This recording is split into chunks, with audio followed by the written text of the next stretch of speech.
Hello everyone, in today's video we are going to start with operators.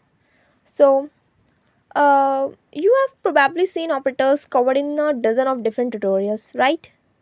But in this video, we are going beyond the basics. I'm going to show you some hidden insights and common pitfalls that most courses just skip over. You are definitely going to learn something new. So, let's dive in. Hmm, देखते हैं सबसे पहले तो operators बहुत तरीके के होते हैं। मैं टाइप्स बताने में यहाँ टाइम वेस्ट नहीं करने वाली, मैं एक एक स्टार्ट करूँगी, आपको खुद ही पता चल जाएगा कौन कौन से होते हैं। सबसे पहले आज हम स्टार्ट करेंगे इंक्रीमेंट एंड डिक्रीमेंट ऑपरेटर्स से, राइट।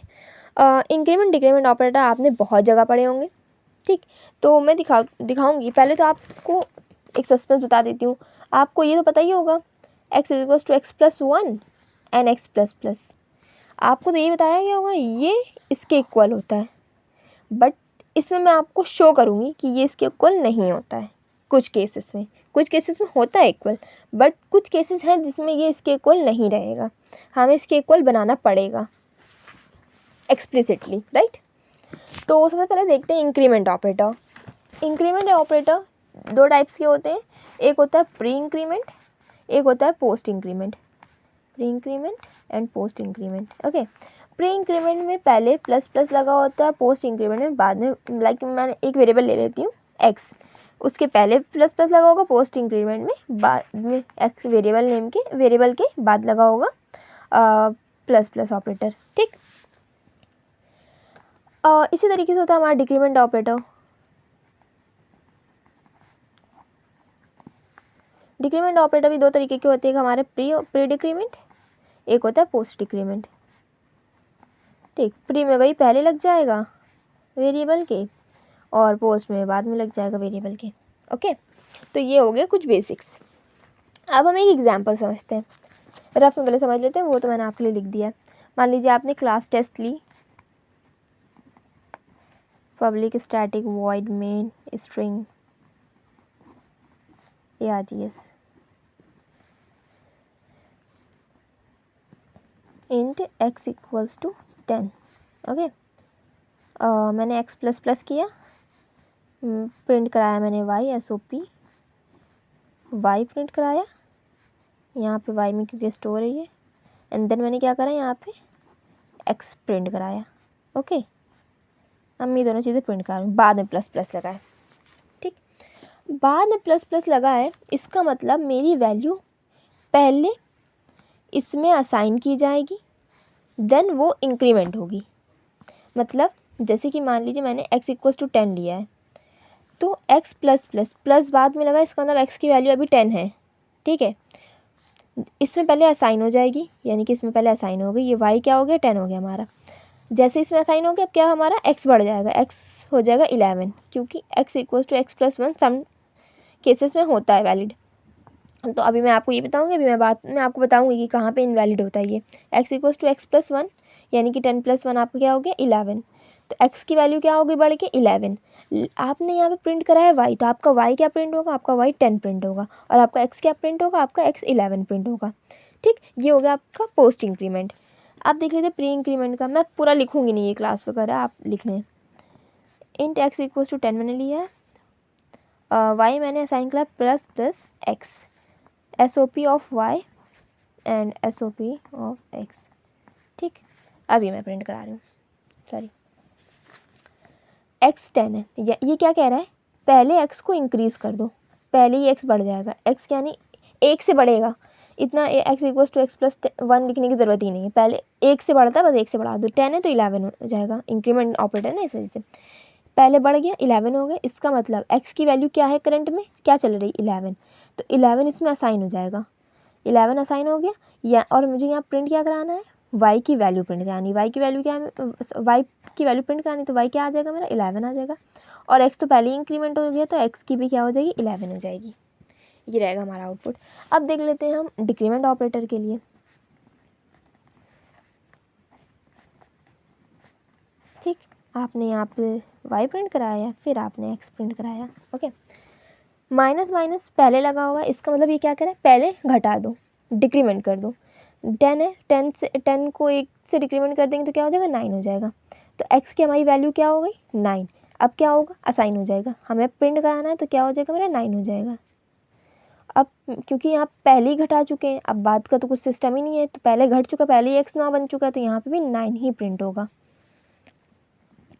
अब देख लेते हैं यहाँ पे पोस्ट, ये तो प्री डिक्रीमेंट था, पोस्ट डिक्रीमेंट देख लेते हैं। y equals to x minus minus, यहाँ पे आपको प्रिंट कराना है y, फिर आपको प्रिंट कराना है x। ओके, तो यहाँ पे आपका क्या आएगा, क्योंकि आपको बाद में इंक्रीमेंट करना है, पहले आपकी x की वैल्यू क्या है 10 है, आपने देखा बाद में लगा हुआ है वो पोस्ट डिक्रीमेंट ऑपरेटर, आपका बाद में लगा है, तो आप क्या करेंगे, पहले इसमें असाइन करेंगे, यानी कि 10 होगी y की वैल्यू आपकी, फिर आप इसको घटा देंगे, मतलब x की वैल्यू को डिक्रीमेंट कर देंगे, यानी x की वैल्यू बाद में क्या हो जाएगी 9 हो जाएगी। आपको प्रिंट पहले क्या करना है, y करना है, यानी कि y की वैल्यू होगी 10 आपकी, और x की वैल्यू आपकी क्या होगी 9। ओके, चलिए आगे देख लेते हैं। एक एग्जांपल मैं डायरेक्ट प्रिंट करा के एक डायरेक्ट देख लेते हैं। डायरेक्ट सिस्टम डॉट प्रिंट के अंदर मान लीजिए मैंने यहाँ इंट x इक्वल्स टू मैंने क्या लिया है 10 लिया है। ओके, और चलिए इतना ही देखते हैं, या तो नहीं इतना ही देख लेते पहले। मैंने किया x माइनस माइनस, ठीक। अब क्या प्रिंट होगा मेरा, अब मेरा क्या प्रिंट होगा 10 प्रिंट होगा, 10 ही प्रिंट हो जाएगा आपका, क्योंकि बाद में इंक्रीमेंट का मतलब क्या है कि पहले आपका x प्रिंट हो जाएगा, फिर आपका ये माइनस माइनस लगा, यानी कि बाद में प्रिंट हुआ, पहले प्रिंट होगा, देन आपका डिक्रीमेंट हो जाएगा। ठीक है, अगर आप इसके बाद आप प्रिंट कराएं x की फाइनल वैल्यू क्या है, तो आपको पहले तो यहाँ पे नॉर्मल 10 मिल जाएगा, क्योंकि आपने पहले प्रिंट कराया देन डिक्रीमेंट किया, तो डिक्रीमेंट हो चुका है, अब डिक्रीमेंट हो गया, तो अब क्या हो जाएगा, यहाँ पे आपका क्या प्रिंट होगा 9 प्रिंट होगा। ओके,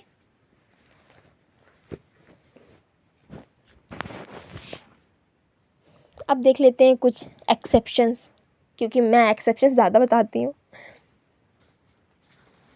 देखते हैं, जैसे कि आपने यहाँ पे वेरिएबल के साथ प्लस ऑपरेटर लगाया, ये तो वैलिड है, ये तो आप यूज़ ही करते हैं। क्या हम वैल्यू के साथ लगा सकते हैं इंक्रीमेंट डिक्रीमेंट ऑपरेटर्स, ये यूज़ कर सकते हैं।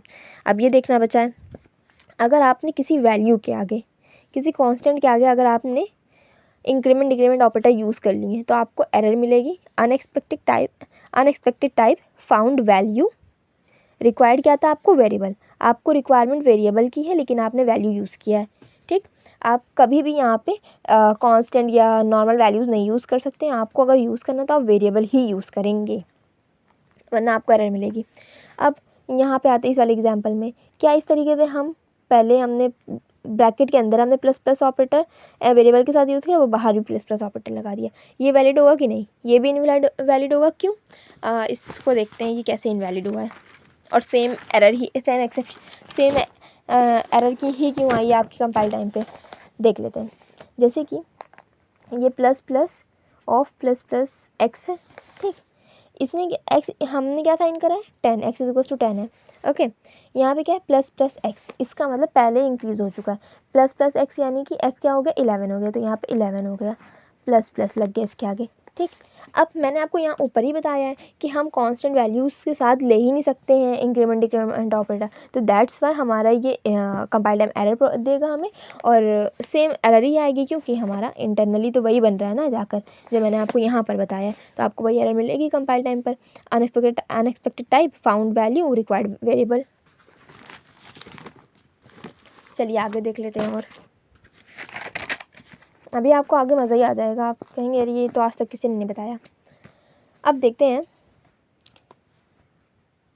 चलिए और चीज़ें देखते हैं। आपने यहाँ पे क्या लिखा है, इन एक्स इक्वल टू 10 और एक्स प्लस प्लस, पहले बात तो यहाँ फाइनल लगेगा, ये हम फाइनल की बात करें, for final value we can't apply increment decrement. अगर आपने किसी भी वेरिएबल के आगे फाइनल लगा दिया, तो आप उसमें इंक्रीमेंट ऑपरेटर डिक्रीमेंट ऑपरेटर कुछ भी अप्लाई नहीं कर पाएंगे, आपको एक्सेप्शन कंपाइल टाइम पे एरर मिलेगी, आपको can't assign a value to final variable x. Okay, आपने यहाँ फाइनल, अगर ये फाइनल ना होता तो आप कर लेते हैं, तो फिर नॉर्मली रहता है ना, फिर तो हो जाता, पर यहाँ फाइनल यूज़ हो गया, तो फाइनल पे आप इंक्रीमेंट डिक्रीमेंट नहीं। फाइनल का मतलब क्या होता है, फाइनल जब आप नॉर्मली यूज़ करते हैं final int x equals to 10, मान लीजिए मैंने लिखा, नॉर्मली क्या रहता था, हम फाइनल हमारा जो हम जिसके आगे फाइनल लिख देते हैं वो बिल्कुल फिक्स हो जाता है इसमें, यानी कि मैं कुछ असाइन नहीं कर सकती बाद में। मान लीजिए मैं 14 असाइन करना चाह रही हूँ तो मुझे यही सेम एरर मिलेगी जो मुझे यहाँ मिली, can't assign value to final variable X, क्योंकि मैं असाइन नहीं कर सकती। फाइनल वेरिएबल बिल्कुल फिक्स कर देता वैल्यू को, वो चेंज नहीं करता कभी भी, एक बार का फाइनल लिख दिया तो यहाँ पे भी हम इंक्रीमेंट करने, इसका मतलब क्या, x equal to x plus 1 से हम इंक्रीमेंट करें, यानी कि हम 11 करना चाह रहे हैं, 11 असाइन करना चाह रहे हैं, तो 11 असाइन होगा ही नहीं।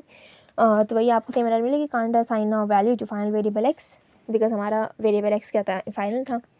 अब आगे देख लेते हैं हम कौन कौन से किस पे हम अपने प्रिमिटिव टाइप पे किस पे हम अप्लाई कर सकते हैं, increment decrement operators data types पे किस पे कर सकते हैं। तो देखते हैं, इंट पे तो मैंने करके दिखाया आपको, कर सकते हैं, बाइट पे कर सकते हैं, शॉर्ट पे कर सकते हैं, डबल पे कर सकते हैं, फ्लोट पे कर सकते हैं, फ्लोट पे कर सकते हैं, डबल पे कर सकते हैं और कैरेक्टर पे कर सकते हैं। बट इन सब पे हम कर सकते हैं, केवल एक है जिस पे हम नहीं कर सकते हैं, वो क्या है आपका, बूलियन। ठीक, बूलियन पे हम नहीं कर सकते अप्लाई इंक्रीमेंट डिक्रीमेंट ऑपरेटर। तो अब एग्जाम्पल से देख लेते हैं, एग्जाम्पल ज़रूरी है। मान लीजिए मैंने int x is equal to 10 लिया, एक्स प्लस प्लस एक्सपेंड किया, ये तो सिंपल है, 11 आ गया। Char C H is equal to, मैंने ए लिया, सी एच प्लस प्लस कर दिया, S O P of C H करेंगे। हमारा ये क्या है, ए है, यानी कि ए क्या है इंटरनली 97, 97 को एक इंक्रीज़ करेंगे हो जाएगा 98, 98 मीन्स बी, कैरेक्टर में आपका ये 97 पे ए होता है, 98 पे क्या होता है, बी होता है, तो आपका क्या प्रिंट हो जाएगा, बी। डबल डी इक्वल्स में लिया 10.5, फिर डी प्लस प्लस क्या प्रिंट कराया डी, तो क्या आ जाएगा आपका 11.5, 1 से इंक्रीज, सब 1 से ही इंक्रीज़ होगा। अब बूलियन में b equals to true, b plus plus, तो आपने यूज़ करने की कोशिश की तो आपको एरर मिलेगी, compile time error, operator plus plus can't apply to boolean. ठीक, एकदम क्लियर आपको एक्सेप्शन मिलती है, समझा देगा आपको, operator plus plus can't apply to boolean, साफ लिखेगा मेरे। अब देख लेते डिफरेंस, बी प्लस प्लस, ये तो मैंने वेरिएबल के नेम के लिया है, यहाँ पे आप कुछ भी लिख सकते हैं, बी लिखें, एक्स लिखें, वाई लिखें, जेड लिखें, कुछ भी लिखें। Difference between b plus plus and b equals to b plus 1, क्या डिफरेंस है। चलिए पहले एक आपको क्वेश्चन कराते हैं, फिर उसके बाद आपको डिफरेंस पता चलेगा। सबसे पहले मान लीजिए क्लास टेस्ट वगैरह चलिए बना देते हैं, public static void main, small है ये, string args byte b equals to 10 byte, so a equals to 10 byte, b equals to 20 byte, c equals to a plus b, sop of क्या, sop of c। चलिए ये तो बाद में समझाऊंगी, एक आपको छोटा सा समझाती हूँ। इसी टाइप का क्लास टेस्ट, ये एग्जाम्पल मैंने उसमें लिखा हुआ है, यहाँ पे तो आपको एरर मिलेगी, अब एरर क्यों मिलेगी वो अभी आपको पता चलेगा, सस्पेंस।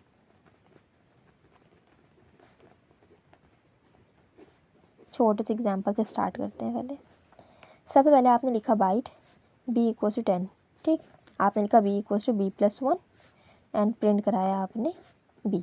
ओके, ये तो हो गया यहाँ के लिए। यही सेम एग्जाम्पल दूसरे के लिए, class test public static void main string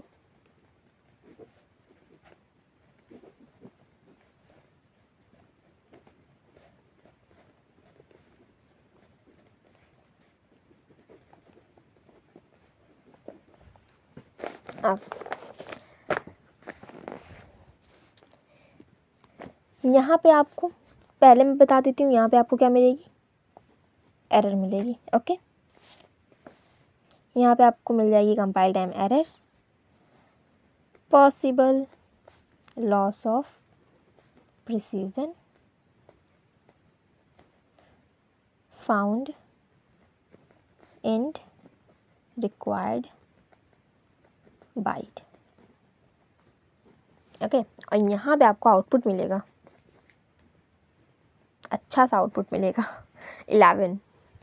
अब ये क्या हो गया, जबकि आपको तो ये बताया गया है कि हम यहाँ पे ये ना समझिए कि मैम ने वहाँ बी लिखा है, यहाँ पे मैं ए भी लिख दूँगी, ए प्लस प्लस कर सकती हूँ, ए लिख दूँ, ए equals to A plus.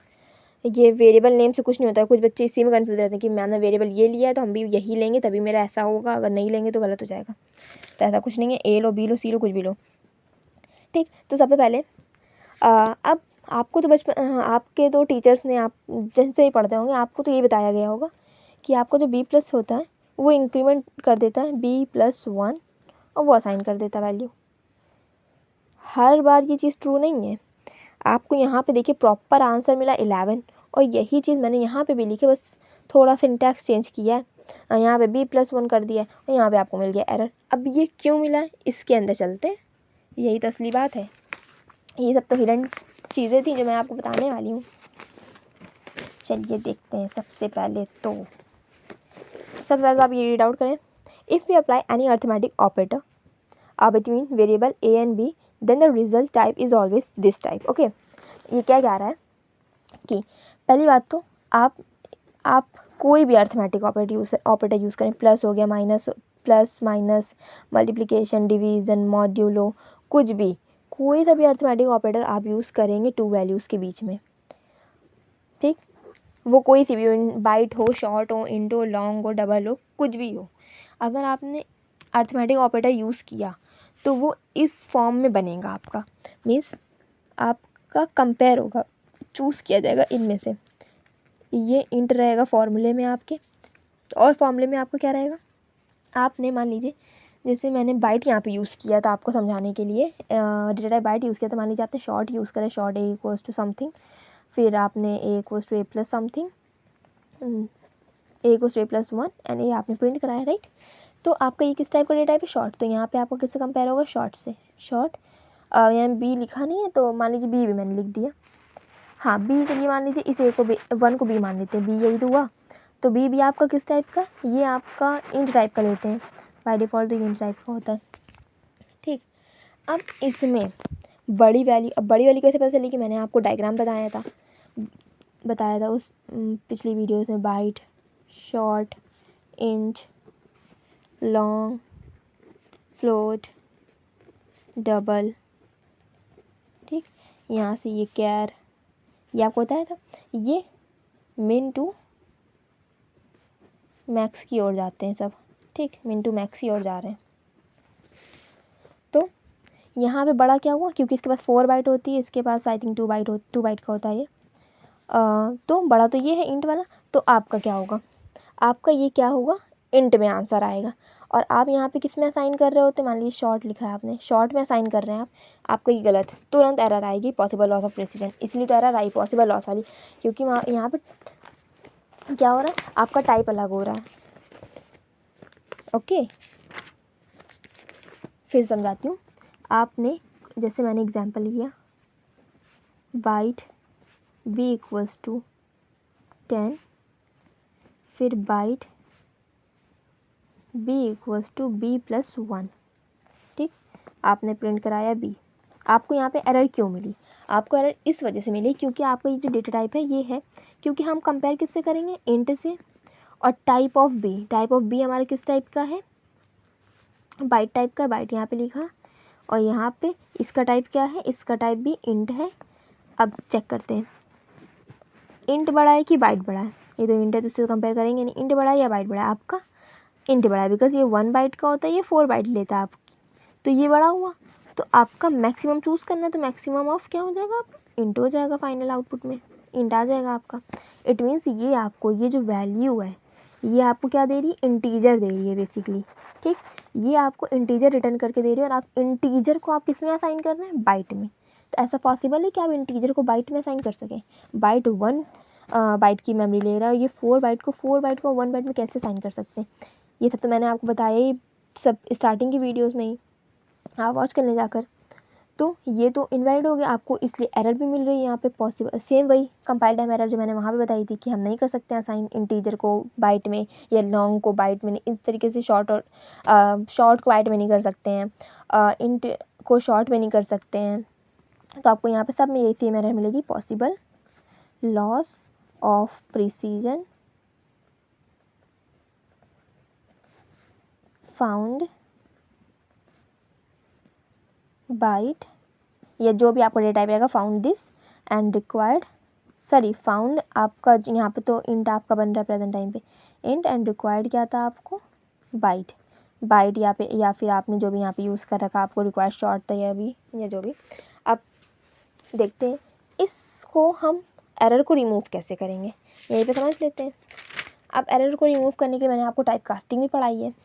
Okay, type casting I think मैंने जावा में नहीं पढ़ाई है, पाइथन में पढ़ाई है, बस इंटरनली सबका सेम ही तो चलता है बाइट में। अब अगर आपने यहाँ पे लिख दिया बाइट, टाइप कास्टिंग आपने कर दी एक्सप्लिसिटली, तो आपको यहाँ पे कोई एरर नहीं मिलेगा, आपको यहाँ पे अच्छा सा आंसर मिलेगा और अच्छा सा आंसर आपका क्या रहेगा 11, आपको आउटपुट मिल जाएगा। ओके, अगर आपने बिना टाइप कास्टिंग के किया है तो आपको यहाँ पे एरर मिलेगी, और अगर आपने टाइप कास्टिंग अप्लाई कर दिया तो आपको अच्छा सा आंसर मिल जाएगा जो आपको चाहिए। अब byte v equals to 10 b plus plus SOP of b। ठीक, अब यहाँ पे एरर क्यों नहीं मिली? बच्चे सोचेंगे मैम इसको भी तो ऐसे ही लिखा जाता था। लिखा जाता है, बट इंटरनली ये कैसे वर्क कर रहा होता है? इंटरनली ये इस तरीके से वर्क कर रहा होता है। आपका byte b equals to b plus plus है मान लीजिए, तो ये आपको इंटरनली ऐसे वर्क करेगा। आपका जिस टाइप का भी डेटा टाइप रहेगा, इसका डेटा टाइप यानी कि बाइट, ओके, और ये जितना इंक्रीज तो 1 ही से करेगा, मतलब अगर डिक्रीमेंट होता तो b -1 हो जाता, इस तरीके से b + 1। ठीक, तो ये क्या करता है आपका, हम लोग यहाँ पे एक्सप्लिसिटली टाइप कास्टिंग यूज़ करते हैं, ये इम्प्लिसिटली टाइप कास्टिंग यूज़ कर लेता है। यहाँ पे आपको टाइप कास्टिंग एक्सप्लिसिटली यूज़ करने की ज़रूरत नहीं पड़ती, आपको खुद से यूज़र को नहीं अप्लाई करना पड़ता, कंपाइलर खुद से कर देता है टाइप कास्ट। हमें यहाँ पे यूज़र को टाइप कास्ट करना पड़ता है, बट यहाँ पे कंपाइलर का टाइप कास्ट करता है। दैट्स वाई यहाँ पे एरर हमें नहीं मिलती, यहाँ पे हमें सीधा आउटपुट मिलता है, क्योंकि इसका इंटरनल इस तरीके से चल रहा होता है। जो भी डेटा टाइप हमने यहाँ पे यूज़ करा है और जो भी हम इंक्रीमेंट कर रहे हैं उसका डेटा टाइप यहाँ पे आ जाएगा, एंड वो इंक्रीमेंट हो रहा होगा तो इंक्रीमेंट हो जाएगा, डिक्रीमेंट हो रहा है तो डिक्रीमेंट यहाँ पे हो जाएगा।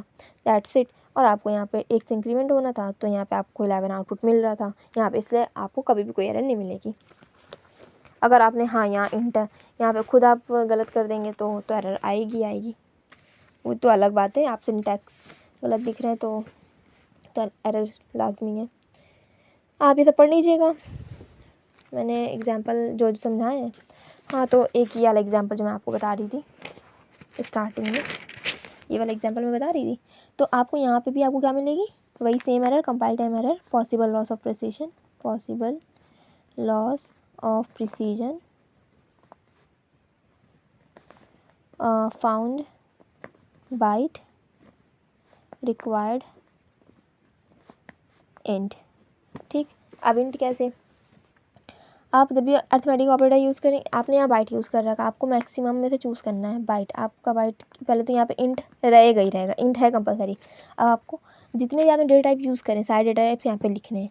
आपने ए का डेटा टाइप आपने क्या यूज़ किया, बाइट। आपने बी का डेटा टाइप क्या यूज़ किया, बाइट।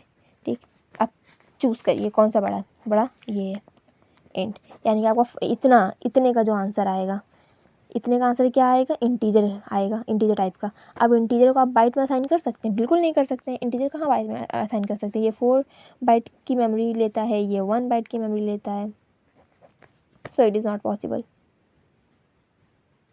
सो अगर आपको आउटपुट चाहिए 30 तो आपको यहाँ पे टाइप कास्टिंग यूज़ करनी पड़ेगी, आपको यहाँ पे बाइट लिखना पड़ेगा, तो आपको अच्छा सा आंसर मिल जाएगा 30। तो मैं एक बार आपको अच्छा सा आंसर दिखा देती हूँ इसका भी। बाइट, चलिए शॉर्ट यूज़ कर लेते हैं। आप सोच रहे होंगे मैम बाइट ही क्यों यूज़ करें। Short a equals to 10, short b equals to 10, short c equals to a plus b। सही, टाइप कास्टिंग कर लेते हैं, short a plus b, okay, SOP of c। अब यहाँ पे आपको क्या आंसर मिलेगा, 10 + 10 20। शॉर्ट में आपने कन्वर्ट कर दिया इसको, अब आपका 20 इसमें साइन हो जाएगा सी में, आप यहाँ से सी प्रिंट करें तो आपको आउटपुट क्या मिलेगा 20। ठीक, अब आगे देखते हैं, ये सब तो मैंने आपको बता ही दिया है। अब आते हैं अपने अर्थमेटिक ऑपरेटर पे। ये तो वही लिखा है, सेम फॉर्मूला, सेम बात जो बताई सब उधर। अब देख लेते हैं आपका कब क्या क्या आएगा। आप दो वैल्यूज़ के बीच में हम अर्थमेटिक ऑपरेशन परफॉर्म करते हैं। ओके, तो देख लेते हैं दो वैल्यूज़ मान लीजिए आपकी कोई भी, यहाँ पे A B लिखे दे रहे हैं हम, ताकि ना कन्फ्यूजन, मैम बाइट बाइट को जोड़ रही 2 बाइट हो गया ऐसे, तो बच्चे कुछ ज़्यादा दिमाग लगाना, जैसे मैम बाइट बाइट प्लस ये ना लिखा होता, अभी बाइट बाइट लिखा हो तो यहाँ पे 2 बाइट, मैम 2 बाइट थोड़ी ना होगा। ये हमें इस फॉर्मूले से देखना है, ये इस फॉर्मूले के अकॉर्डिंग। ओके, तो देख लेते हैं, byte plus byte equals to int. How, समझा देती हूँ आपको, कन्फ्यूज़न कुछ ना हो। ये इंट तो हमारा फॉर्मूले में ही रहता है। अब ए का हमारा क्या है डेटा टाइप, बाइट। बी का डेटा टाइप क्या है हमारा, बाइट। बड़ा कौन है, इंट। फाइनल क्या आएगा, इंट। ओके, अब इसी तरीके से मैं करूँगी, शॉर्ट प्लस बाइट, इंट आएगा, बड़ा इंट रहेगा। फिर शॉर्ट प्लस शॉर्ट, बड़ा इंट रहेगा तब भी। ये ना देखना, बार बार रख रख के देखना, शॉर्ट यहाँ पे रखना, फिर यहाँ पे बाइट रखना, फिर यहाँ पे शॉर्ट, फिर शॉर्ट। ठीक, अब देख लेते हैं, बाइट प्लस लॉन्ग। अब आपका एक का क्या है, बाइट है, लिख देते हैं इंट। इंट तो आपका फॉर्मूला ही में, ठीक। ए का क्या है, डेटा टाइप बाइट है, बी का डेटा टाइप क्या है, लॉन्ग है। अब यहाँ पे इंट नहीं आएगा, क्योंकि इसकी ये 1 बाइट लेता है, ये 4 बाइट लेता है, ये 8 बाइट लेता है। बड़ा कौन हुआ, ये वाला, तो आपका ये आ जाएगा लॉन्ग। फिर float plus long, float plus long में मैंने अभी आपको जो डायग्राम बताया, आप डायग्राम फॉलो करिएगा, क्योंकि मेमोरी रिप्रेजेंटेशन अलग होता है। कुछ बच्चे इसमें ना कन्फ्यूजन है, क्योंकि 4 बाइट इसका होता है, इसका 8 बाइट होता है, सोचेंगे कि मैम ये तो बड़ा है, 8 बाइट बड़ा है, तो यानी कि यहाँ पे लॉन्ग है, यहाँ पे लॉन्ग नहीं आएगा, यहाँ पे फ्लोट आएगा। बिकॉज जो मेमोरी रिप्रेजेंटेशन है फ्लोट का, वो डिफरेंट तरीके से यूज़ होता है, और फ्लोट का मेमोरी रिप्रेजेंटेशन जो होता है इंटरनली, वो थोड़ा लार्ज होता है, और लॉन्ग का छोटा होता है, और 8 बाइट का होता है, ज़्यादा फ़र्क नहीं रहता है। तो अगर हम ओवरऑल देखें तो हमारा इंटरनली फ्लोट ज़्यादा बड़ा होता है एज़ कम्पेयर टू लॉन्ग, तो हम फ्लोट लिखेंगे यहाँ पे। तो मैंने जो आपको डायग्राम बताया, आप वो डायग्राम फॉलो करिएगा इस चीज़ के लिए। फिर कैर प्लस कैर, कैर प्लस कैर इस फॉर्मूले में रखेंगे, तो इंटीजर तो बड़ा है कैर में है, तो इंट आ जाएगा यहाँ पे।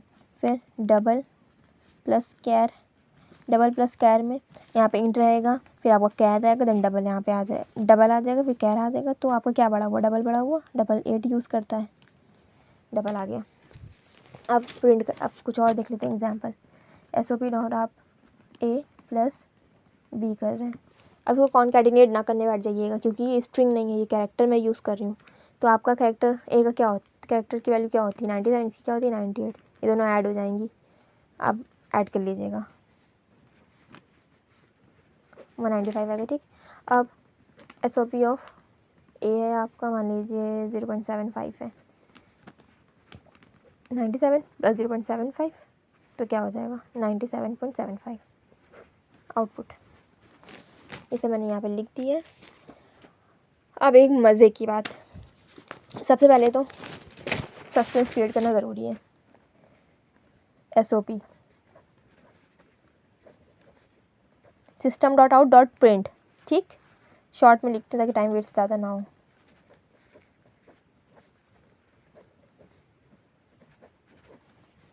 यहाँ पे अब आप सोच के बताइए इन सब का आउटपुट क्या आएगा आपके अकॉर्डिंग।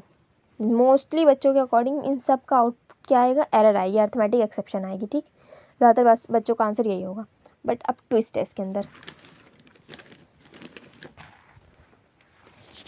देखिए, पहले तो आप ये रीड आउट करिए, in integral arithmetic byte short int long there is no way to represent infinity, hence if infinity is the result we will get arithmetic exception in integral arithmetic. नहीं समझ में आया होगा कुछ, समझाते हैं चलिए। पहली बात तो अगर आप इंटीजर यूज़ कर रहे हैं, केवल इंटीजर्स यूज़ कर रहे हैं, अगर आप अपने प्रोग्राम में, अगर आपने डिवाइड बाय 0 करा है और उसमें कहीं पे भी आपने फ्लोटिंग पॉइंट नंबर नहीं यूज़ किया है, ठीक, तो आपको आउटपुट क्या मिलेगी, अर्थमेटिक एक्सेप्शन मिलेगी।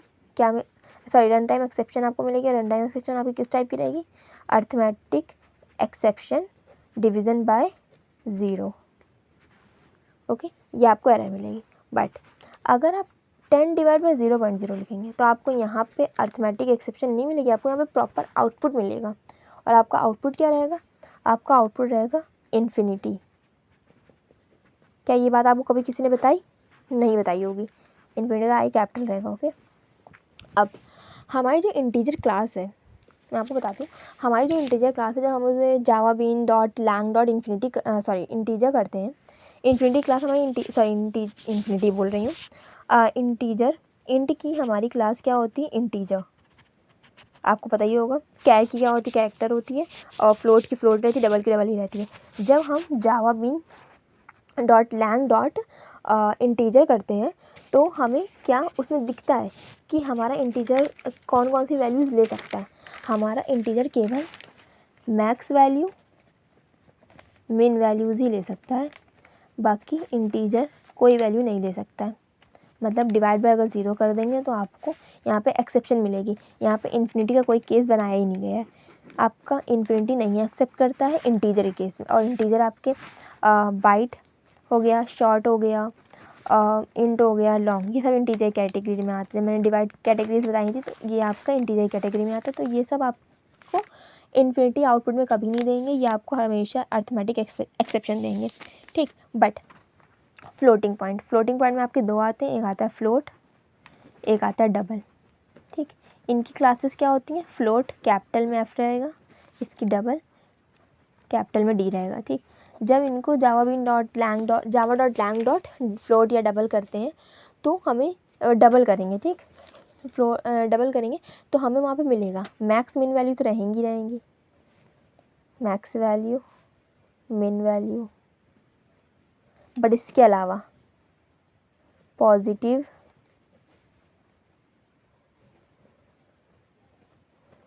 वैल्यू करके रहता है, मुझे एग्जैक्टली याद नहीं है, और नेगेटिव करके रहता है। अभी मैं आपको चेक करके बता रही हूँ, नेगेटिव वैल्यू मेरे ख्याल से रहता है। ठीक, और एक और रहता है NaN means not a number, full form इसकी है नॉट अ नंबर। ठीक, अब ये दोनों केसेस मैं आपसे इसमें आज डिस्कस करूँगी, आपको कब इन्फिनिटी मिलेगा और कब आपको ये मिलेगा। ओके, तो आप एग्जांपल देख लेते हैं। ये सब आप पढ़ लीजिएगा, मैंने लिख दिया सब एक एक बात, लेकिन नहीं सॉरी, मैंने वहाँ पे वैल्यू नहीं होगा, पॉजिटिव इन्फिनिटी होगा। यहाँ पर मैंने गलत बता दिया, पॉजिटिव इन्फिनिटी। ओके, लिख दे रही हूँ दोबारा से, सब कैपिटल में रहेगा और ये भी सब कैपिटल में रहेगा। पॉजिटिव इन्फिनिटी, नेगेटिव इन्फिनिटी, ये अंडरस्कोर है।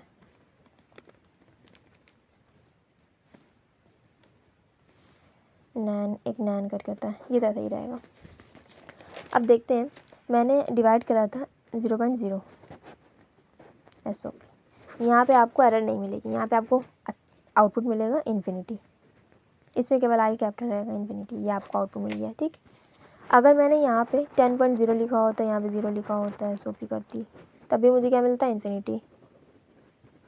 कोई किसी एक का हमारा डबल होना ज़रूरी है। अब SOP हो 0 डिवाइड बाई 0, यहाँ पे आपको क्या मिलेगा, बिकॉज बोथ आर इंटीजर, ये इंटीजर की कैटेगरी से बिलोंग कर रहे हैं, तो यहाँ पे क्या आएगी हमारी रन टाइम एक्सेप्शन, सेम वही exception, arithmetic exception, division by 0। But अगर यहीं पे 0.0 डिवाइड बाई 0 होता तो यहाँ पे आपको क्या मिलता, नॉट अ नंबर। आपको ये एरर नहीं, ये आपका आउटपुट आएगा, एरर नहीं मिलने वाली, ये इन्फिनिटी भी आपका आउटपुट है, ये भी आपका आउटपुट है। अब इसको देख लेते हैं। एक और बात, अगर आपने -10 डिवाइड बाई 0.0 करा तो आपको क्या मिलेगा, माइनस इन्फिनिटी, इस तरीके से। ठीक, SOP ऑफ -0 बाई 0.0 करेंगे तो आपको क्या मिलेगा, आपको नैन ही मिलेगा। Not a number is always not a number, not a number ही तो है, नॉट अ नंबर। इन नेगेटिव लगाओ, पॉजिटिव लगाओ, कुछ भी करो, नॉट अ नंबर ही रहेगा। तो यहाँ पे एन नहीं आएगा, माइनस नहीं लगेगा उससे आगे। अब कुछ और चीज़ें देख लेते हैं, लाइक एग्जाम्पल से स्टार्ट करते हैं डायरेक्टली। अब ये एग्जाम्पल्स आप देख रहे होंगे, यहाँ पे आपको ट्रू फॉल्स में बूलियन में आंसर मिलेगा आपको ट्रू फॉल्स में। अब कब कैसे मिलेगा देख लेते हैं पढ़ लेते हैं। For any x value including N A N the following expressions are return false. आपके कौन कौन से जो एक्सप्रेशंस हैं मैंने लिखे हैं आगे, वो आपके मैंने जैसे लिखे हैं केवल वही आपको फॉल्स देंगे, बाकी अदर आपको ट्रू देंगे। जैसे कि मैंने x less than N A N लिखा तो ये आपको फॉल्स देगा। X less than equals to N N false, x greater than equals to N N false, x greater than equals to N N false, x equals to N N false. ठीक, अब जाहिर सी बात है equal equal नहीं है तो इसका मतलब नॉट इक्वल्स तो ट्रू होगा ना, तो यहाँ पे वही बात है नॉट इक्वल्स टू ट्रू, यही बताया गया है। For any x value including N N the following expression returns true, यानी कि ये वाला एक्सप्रेशन आपको ट्रू रिटर्न करेगा। अब ये आप इजीली बता सकते हैं 10 less than float dot N N, तो यहाँ पे क्या आएगा आपका false. 10 less than equal to float dot N N, यहाँ पे भी आपको क्या आएगा output false. 10 is greater than float dot N N, ये आपकी क्या है क्लास है फ्लोट की, यहाँ पे भी आपका क्या देगा false. 10 is greater than equals to float dot N N, यहाँ पे भी आपका फॉल्स आएगा। 10 equals to float dot N N, यहाँ पे भी आपका क्या आएगा false. Float dot N N equals to float dot N N, answer false. 10 not equals to float dot N N, यहाँ पे आंसर क्या आएगा आपका ट्रू, नॉट इक्वल वाला। Float dot N N not equals to float dot N N, आपका answer क्या आएगा true. ठीक, आपके अर्थमेटिक एक्सेप्शन कब आएगी? केवल आपकी अर्थमेटिक एक्सेप्शन रन टाइम पर आएगी, कंपाइल टाइम पे कभी नहीं आने वाली, क्योंकि ये रन टाइम एक्सेप्शन ही है। एक्सेप्शंस आपकी रन टाइम पर ही आती हैं, एरर्स आती हैं कंपाइल टाइम पर। फिर आप डिवीज़न का साइन यूज़ करेंगे या मॉड्यूलो का साइन यूज़ करेंगे, तभी आपको अर्थमेटिक एक्सेप्शन मिलेगी जब आप 0 से डिवाइड करेंगे। ठीक, अदरवाइज़ आप प्लस यूज़ करें माइनस यूज़ करें, मतलब इनके अलावा अगर आपने प्लस ऑपरेटर यूज़ करा तो कभी आपको प्लस में आपको कभी भी अर्थमेटिक एक्सेप्शन नहीं मिलने वाली। माइनस यूज़ करेंगे कभी आपको अर्थमेटिक एक्सेप्शन नहीं मिलेगी। मल्टीप्लाई यूज़ करेंगे आपको कभी भी अर्थमेटिक एक्सेप्शन नहीं मिलेगी। एंड एक और कौन सा बचा, नहीं बस इतने होते हैं। ये नहीं कि इस तरीके से ना लिख दे कोई बच्चा मैम मैंने एक्स प्लस 10 + 10 डिवाइड बाई 0 करा तब भी एक्सेप्शन आ गई। आपने ज़्यादा प्लस यूज़ करेंगे तो नहीं आएगी। इस तरीके से नहीं, यहाँ पे तो आपने डिवाइड यूज़ करा है ना, तो डिवाइड तो यूज़ हुआ है, डिवाइड आप फिर आपने 0 से डिवाइड भी कर दिया तब तो एक्सेप्शन आएगी। बट आपने 10 + 10 किया तो कभी आपको एक्सेप्शन मिलेगी? अर्थमेटिक एक्सेप्शन नहीं मिलेगी। 10 - 10 कर रहे हैं, एक्सेप्शन मिलेगी? नहीं मिलेगी। 10 × 10 कर रहे हैं, नहीं मिलेगी एक्सेप्शन, कुछ नहीं मिलेगा। ये बिल्कुल आपका आउटपुट आएगा राइट। यहाँ पे 20 आ जाएगा, यहाँ पे 0 आ जाएगा, यहाँ पे 100 आ जाएगा। ओके ठीक, और आपकी हाँ एक और बात, आपको एक्सेप्शन अर्थमेटिक एक्सेप्शन आपको कब मिलेगी? केवल इंटीजर वैल्यूज़ पे, इंटीग्रल अर्थमेटिक पे आपको केवल आपको मिलेगी एरर। और बाकी अगर आपने फ्लोटिंग पॉइंट यूज़ किया है तो आपको उसमें एरर नहीं मिलेगी, वहाँ पे आपको प्रॉपर आउटपुट मिलेगा। तो यहाँ पे वही लिखा it is possible only in integral arithmetic but not in floating point arithmetic. Means आपको फ्लोटिंग पॉइंट अर्थमेटिक पे कभी भी एरर नहीं मिलेगी, आपको प्रॉपर आउटपुट आएगा, या तो इन्फिनिटी आएगा, या तो माइनस इन्फिनिटी आएगा, या तो NaN आएगा। ठीक, thank you so much, hope so आपको कुछ नया ज़रूर जानने को मिला हो इस वीडियो से। अगर आपको कुछ नया जानने को मिला हो तो प्लीज़ सब्सक्राइब ज़रूर करें चैनल को। Thank you.